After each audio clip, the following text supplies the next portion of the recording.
Welcome back, or welcome, if this is your first video for some reason. And if it is, I hope that this is useful, fun, entertaining, or just a nice voice to have on in the background for you. What this is a shot breakdown of the last shot of my latest video, which is Gunpla Kun. Either there's going to be a link, or I'll forget to do it, and there won't be a link, because I'm not very good at this. But to break down what is being used for the shot in general, I'm using Stop Motion Pro for an iPhone. I think it's an iPhone 13. I forget all the time. And every time I look it up, I don't remember. As far as physical gear that is being used, I'm just using a table. My backdrop is a sheet of dollar store black foam core that is painter's tape to the wall. And what is holding up my rig / Gundam here is some helping hands that I took the pieces off of, some double-sided tape to hold core Gundam to it, and you'll see it later, but it is all double-sided taped to a 123 block, which is in this case, 2-pound block of steel that just counterbalances things quite nicely.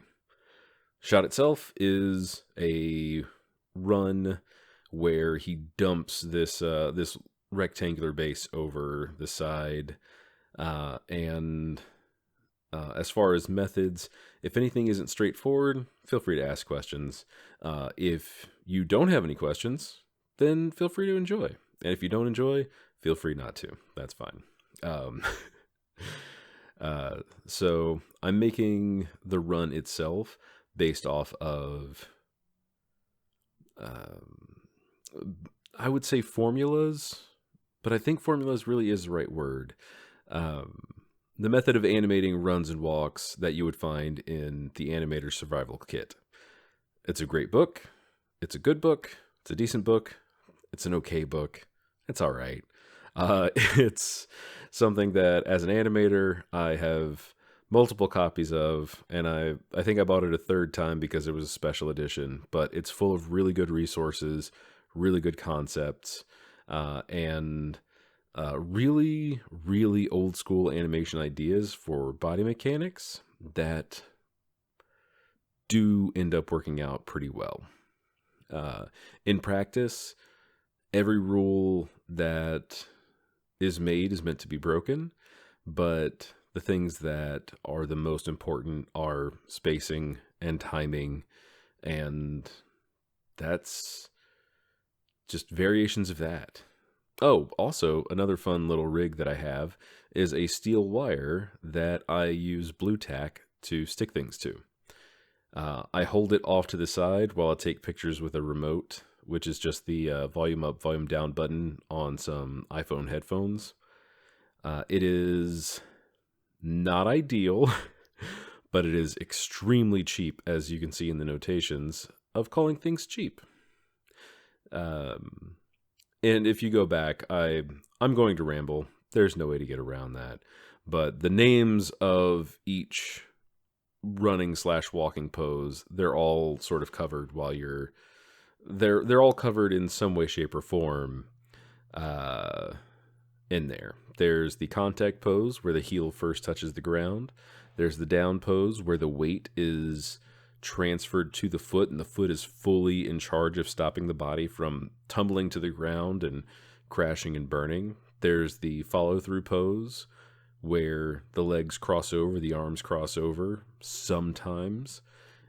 And then there's what I call the reaching pose, which doesn't actually sound right.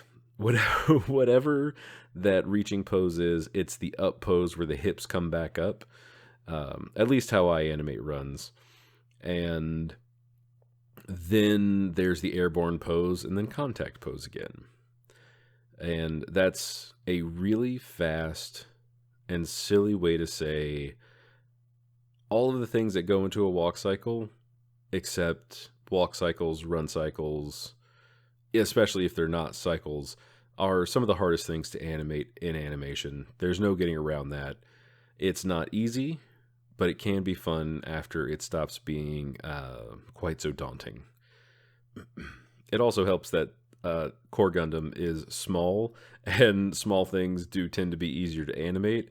And I have a lot more range of motion. Not range of motion. I have a much larger margin of error at this distance, but I do have to be consistent or to look more janky.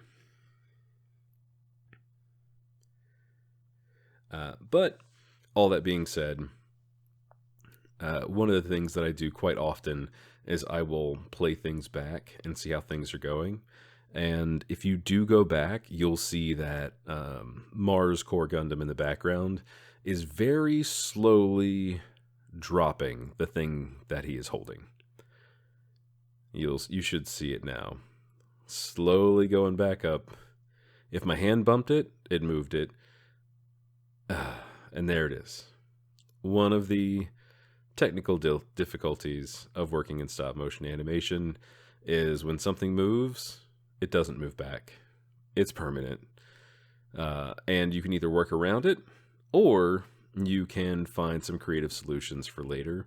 So in this case, the frame right before he dropped it entirely, that was when I decided that that's just going to be the frame where he chooses to do this.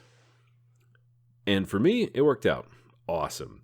If it didn't work out and something went horribly bad, I would need to reanimate everything that I did, because this is all one shot and I have no way to fake it. So for the sake of as much quality as I can cram into it, mistakes happen and you work around them.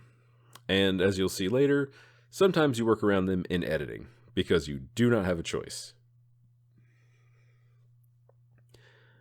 But I rather like this sort of come around of this foreground Core Gundam just pushing stuff into place. Honestly, I didn't blue tack him to the board. This is some of the most stressful animation that I have done. He even still wiggles. Like, I can't get around it. It's not, I certainly don't hate it, but that wiggle is not ideal. It's not my favorite, but it worked out. And as you can see, sliding things is significantly faster than animating every joint in a action figure's body. But when fast things happen, you hit play and you make sure that you didn't mess something up horribly before having to pick something up and redo it. Because like I said earlier, if something goes wrong, you have to redo it. But in one frame, when the box scoops by, everything has to be taken apart, put back together in standing Gundam mode, put on its base, and that was how I decided the transition for this would happen. This was a choice I made in real time that I thought would be both neat and would give me a lot of bang for my buck as far as something interesting to see quickly. So, as I settle everything into its position, I'm pretty happy with how it's going. If you ever see me go back to my scene selection and then go back into this, it's because my remote stopped working. But here's the shot unedited in its glory. I was pretty pleased when I saw that. I do have a sign for when things feel like they're going well. If I laugh when I see something, or just like get a really good chuckle out of it, it's almost like I'm watching something that somebody else animated, and I just get to get that excitement of, okay, I did do something fun and good, or at least fun and good for me, and that was enough. So, sorry for this part if you're an editor and you see what are honestly not ideal practices. There are better ways to do this, I'm sure. But this is the way that I'm doing now, and I am still learning.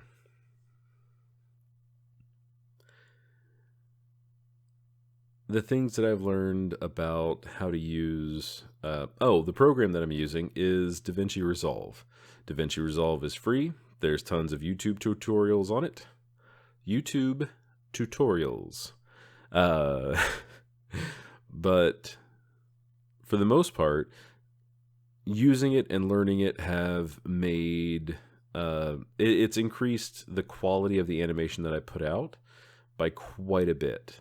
Mostly because I don't have to use the inherent tools of stop motion or Stop Motion Pro on the phone. They're not ideal for anything. This, I can preserve a shadow of something that's running across. I can control blur. I can control how many masks are being used and for what reason and what way. Like, this is significantly better than anything else that I could find for free. Anything else that you can find for free, if anything else you find for free does what this program does better and faster, I'd be surprised, but also let me know. But regardless, this is where I make a decision to hide the background completely until I need the background Gundam to move. And the ins and outs of masking things, I'm not the guy to go to for this. This is just how I used it. I would suggest literally anybody else, if somebody wants a really in-depth how-to on all of the editing that I do, you'll get it in bits and pieces here. I would still send you to someone else. The only thing that I don't detail in this video is how I go back and I hand draw over what I've already done. That is a step of the process that happens after masking and putting backgrounds on things, because that's been more efficient. And the goal is to not have to do this for every frame of the animation, because the animation itself took, I believe, 50 minutes and 52 seconds, something like that. But this took an hour plus. I think I have the time on it somewhere. So just this 10 seconds of animation required more time than the animation time alone. So bang for buck is kind of better if you can avoid having to do that. But I digress.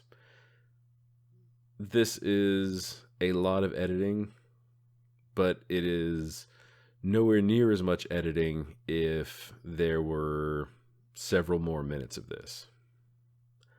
So I thought it would be a fun shot to challenge myself with, and a fun shot to actually watch, you know?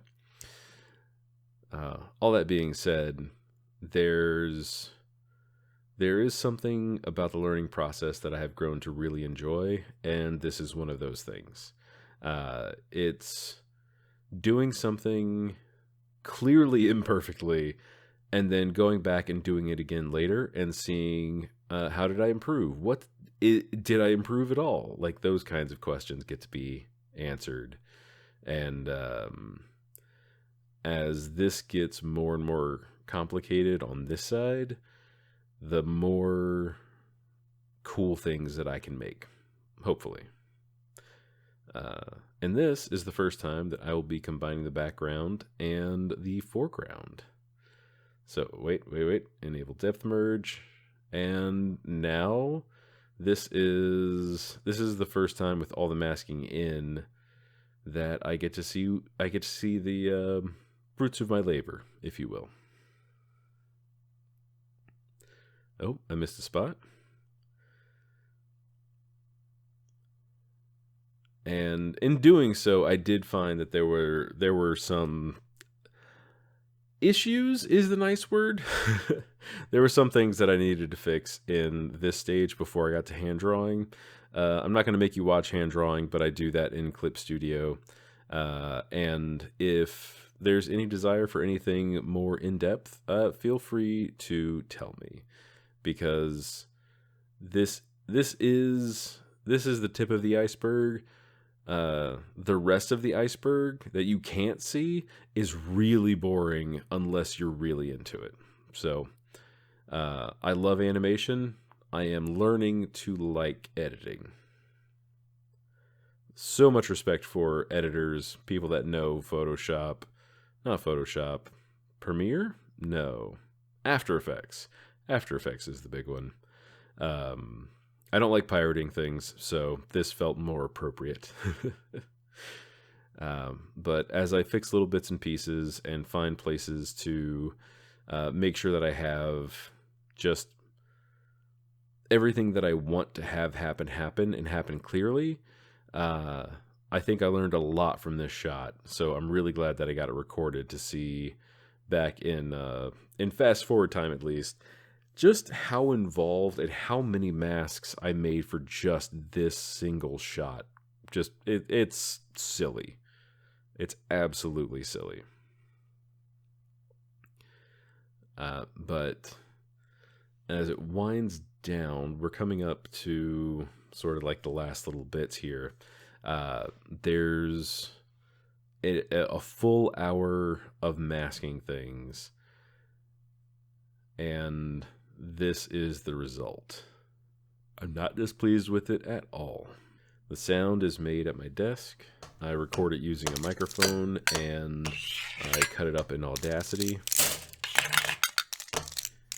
I hand animated this link because I really just wanted to have a little detail in there. Thanks for watching. That's it. I'm a ramble machine. Like and subscribe if you like it, and have a good day, night, or evening.